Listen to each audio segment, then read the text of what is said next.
Et nous enchaînons à présent avec Enjeu Patrimoine, où nous allons nous demander ensemble comment diversifier avec des produits structurés ou comment mettre en place une stratégie de diversification au sein donc de sa poche de produits structurés. Pour en parler, nous avons le plaisir d'accueillir sur le plateau de Smart Patrimoine Maxime Namisle. Bonjour Maxime. Bonjour Nicolas. Merci d'être avec nous. Vous êtes directeur d'Adequity chez Société Générale CIB. On a le plaisir d'accueillir également Jean-François Flity. Bonjour Jean-François. Bonjour Nicolas. Merci d'être avec nous également. Vous êtes directeur associé d'Allure Finance au sein du groupe Astoria. Et on va commencer avec vous, Jean-François. La dernière fois qu'on s'était vu, c'était il y a quelques semaines. On avait beaucoup de questions sur l'impact du conflit au Moyen-Orient sur les performances boursières ou sur les marchés financiers. On a les mêmes questions aujourd'hui. On n'a pas forcément les mêmes indicateurs, les mêmes analyses, en tout cas, du conflit ou du marché. Mais on a les mêmes questions. C'est comment est-ce que la bourse va évoluer, selon vous, dans les prochains jours, prochaines semaines, Jean-François? Alors effectivement, Nicolas, la grande incertitude du moment, ça reste la durée du conflit et son impact macroéconomique. Puisqu'on voit que depuis le début du conflit, la première variable, c'est les taux, et les taux ont énormément monté. Bien sûr. La seconde variable, c'est le prix du pétrole.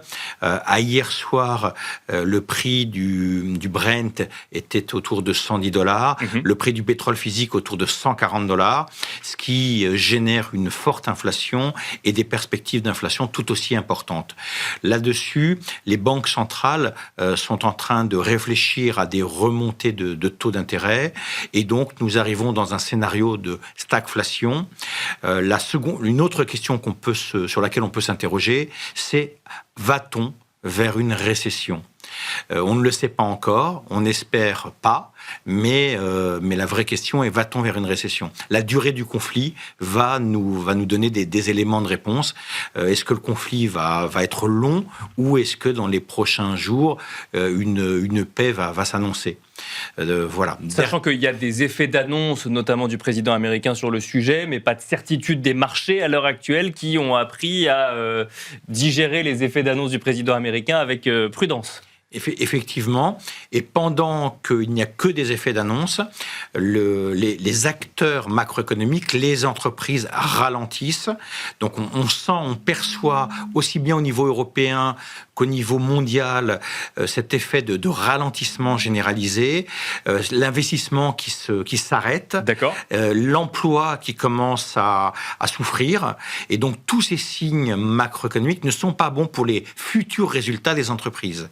Donc il y a de vraies craintes de récession et bien entendu derrière d'impact sur le pouvoir d'achat, d'impact sur les investissements qui sont des effets dominos. Et ça, c'est pas uniquement en lien avec le conflit au Moyen-Orient à l'heure actuelle, ça vient accentuer des tendances qui étaient déjà présentes. C'est ce qu'il faut bien comprendre aussi dans l'analyse qu'on peut avoir des marchés. Effectivement, Nicolas, il y a eu un premier effet avec notamment une révolution sur les droits de douane qui avait été initiée par M. Trump. Bien sûr. Il y a maintenant près d'un an. Et puis, il y a un deuxième impact à venir lié à l'intelligence artificielle, lié à l'IA, qui va bouleverser notre économie, qui va bouleverser nos entreprises, notre façon de consommer, notre façon de travailler. Et on le voit aux États-Unis, des réductions d'emplois sont déjà en train d'arriver. La question, c'est: est-ce une simple transition ? Est-ce que cette transition va être courte ? Est-ce qu'elle va être longue ? Est-ce qu'elle va être très impactante sur le monde de l'entreprise et du monde de l'emploi ? Un grand nombre de questions vient se superposer. Avant de parler produits structurés et diversification avec vous, Maxime, un petit mot de cette évolution de taux, Jean-François Flity. Est-ce que c'est une opportunité pour les produits structurés à l'heure actuelle, notamment les produits structurés à capital garanti ? Alors oui, effectivement, puisque on le voit, le taux, l'OAT 10 ans est aujourd'hui autour de 3,80. Juste avant le conflit, il était autour de 3,30.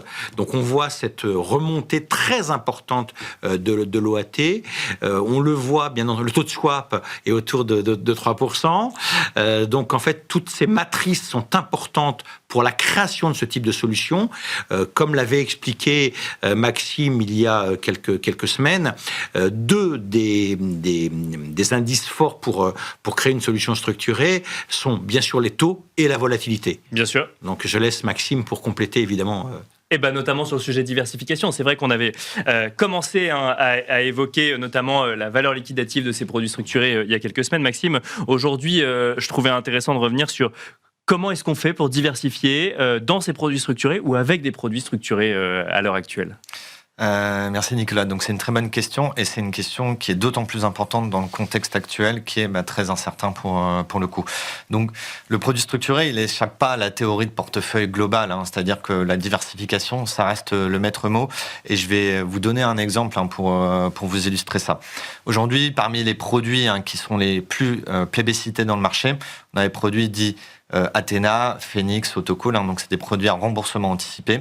Donc on va constater par exemple un indice boursier tous les ans et si la performance est positive ou nulle, on va rembourser le capital avec un coupon.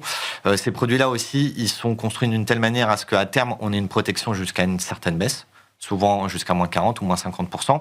Mais lorsqu'on est en dessous de ces moins 40 ou moins 50, on peut subir une perte en capital. Et en fait, il faut éviter dans ces cas-là une trop forte concentration du risque sur une seule action ou un seul secteur. Bien sûr. Alors, pourquoi ? En fait, on voit là par exemple l'année dernière que les politiques de tarifs douaniers de Trump ont beaucoup chahuté certains secteurs. D'autres sont sortis gagnants. Donc, par exemple, on peut citer l'année dernière le secteur automobile, le secteur du luxe, qui ont un peu été chahutés. Voilà. Et récemment, ce début d'année, le secteur pétrolier a très largement bénéficié de l'augmentation du prix. Ce qu'il faut se dire, c'est qu'il peut y avoir un élément exogène qui vient chahuter les marchés. Exactement. Et qu'il faut être suffisamment diversifié pour être capable d'encaisser C'est tout à fait ça. Et c'est ce qu'on appelle dans les marchés le risque idiosyncratique. Donc, en fait, quand vous avez qu'une seule action, par exemple, parfois, elle peut mal se comporter. En revanche, si vous avez un panier ou plusieurs actions, ça va compenser. Et ça va avoir un effet de stabilité sur le sous-jacent dans le temps. Donc, moins de risque d'être en dessous de moins 50 à terme. Et je rappelle quand même comment est fait le structuré. Pour générer la performance et récupérer son capital, il suffit d'avoir une performance positive ou nulle. On n'a pas besoin de faire plus 15, plus 20, plus 22. On a juste besoin d'être positif ou nul. Donc, c'est tout l'intérêt d'être diversifié, d'avoir plusieurs secteurs en portefeuille lorsqu'on fait des produits actions. Est-ce qu'il y a des stratégies, des méthodes pour diversifier avec des produits structurés ? Oui, tout à fait, il y a des stratégies. Donc, en fait, la première stratégie, on peut diversifier les indices de référence et les marchés auxquels on s'expose. D'accord. Jean-François parlait tout à l'heure de l'augmentation des taux et de l'OAT, du spread de l'OAT. Par exemple, on peut faire des produits à capital garanti qui vont s'indexer à ces taux, au taux de référence 10 ans ou au spread de l'OAT. À côté de ça, on peut aussi faire des produits actions. Okay. Donc un produit qui va être indexé sur un panier ou un indice. C'est quoi l'intérêt ? Par exemple, je vous donne l'exemple que nous donnait tout à l'heure Jean-François. On ne sait pas exactement demain dans quel contexte macroéconomique on sera. Si par exemple on est dans un contexte de récession, historiquement ça a fait baisser les taux. Donc on a tout, et plutôt aussi les actions. On a tout intérêt pour avoir un portefeuille assez stable, d'avoir un produit taux, qui bénéficiera justement de ce contexte, de cette baisse des taux, et un produit action, et de telle sorte à ce que globalement on puisse générer un rendement et d'avoir quelque chose qui est diversifié entre les différentes classes d'actifs. Donc diversification géographique, mais aussi diversification en matière de produits, si je comprends bien, Exactement. Ou en tout cas de sous-jacents. Exactement, c'est tout à fait ça. Est-ce qu'on va aussi dans une granularité d'actions ou d'entreprises ? Exactement, oui. C'est un très bon Peut-être point. Maxime et ensuite Jean-François, oui. Dans cette granularité-là, en fait, on peut, quand on regarde la poche action, par exemple, il faut regarder globalement déjà, je pense, le patrimoine global.